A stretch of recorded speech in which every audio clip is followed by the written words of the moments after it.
একজন সিআইপির সাথে আমার পরিচয় হলো, কমার্শিয়াল ইম্পর্টেন্ট পার্সন। এক ফ্লাইটে আসছি, তো আসার পথে বলে, হুজুর আমার 3 মেয়ে, তো আমার ওয়াইফ ডাক্তার। তো আমার প্রথম মেয়েটা যখন পেটে, আমার ওয়াইফ খুব বেশি কোরআন তেলাওয়াত করতো। তো আমি দেখলাম আমার এই মেয়েটা খুব ভদ্র, খুব নরম প্রকৃতির হয়েছে। আর আমার দ্বিতীয় মেয়েটা যখন পেটে, তখন আমার ওয়াইফের ডাক্তারের ইন্টার্নশিপ বা এরকম ক্লাস নেওয়ার কাজ ছিল, সারাদিন বেরোয়া লাগতো, আসা লাগতো, দৌড়াদৌড়ি। দেখছি আমার দ্বিতীয় মেয়েটা খুব অস্থির হয়েছে। তার মানে মা যখন বাচ্চাকে পেটে ধারণ করে, তখন মা যেই পরিবেশে তার সময় কাটায়, তার একটা প্রভাব বাচ্চার জীবনে আছে না? আপনি যদি কোরআন পড়েন, হাদিস পড়েন, বাচ্চা আল্লাহ আল্লাহ হবে। আর যদি জি বাংলা, স্টার জলসা, কিরণমালা দেখেন, তাহলে বাচ্চাগুলো হবে ডাকাত। এই বাচ্চাগুলাই টেন্ডারবাজ, চাঁদাবাজ আর দুর্নীতিবাজে সেঞ্চুরি করবে। চিল্লা এখন ঠিক কিনা? এরপর বিশ্বনবী বললেন, ইতাআতুজ যাওজা ওয়া উকুকুল কিয়ামতের আগে বিয়ের পর ছেলেগুলো মাকে ভুলে যাবে,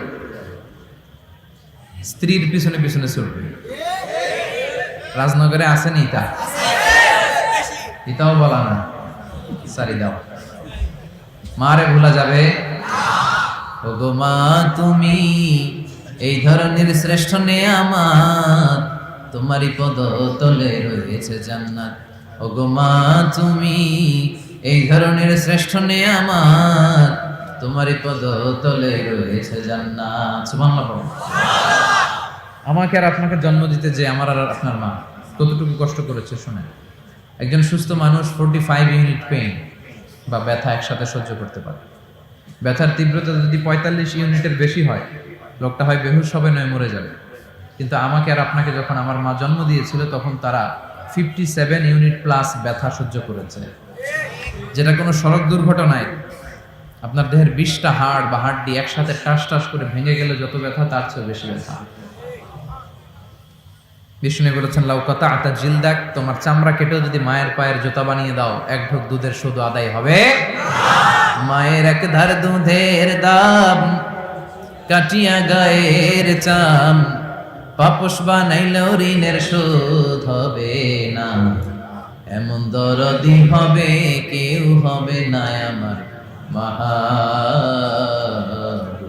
ঠিক কিনা? রব্বির হামহুমা কামা রাব্বায়ানি সাগীরা।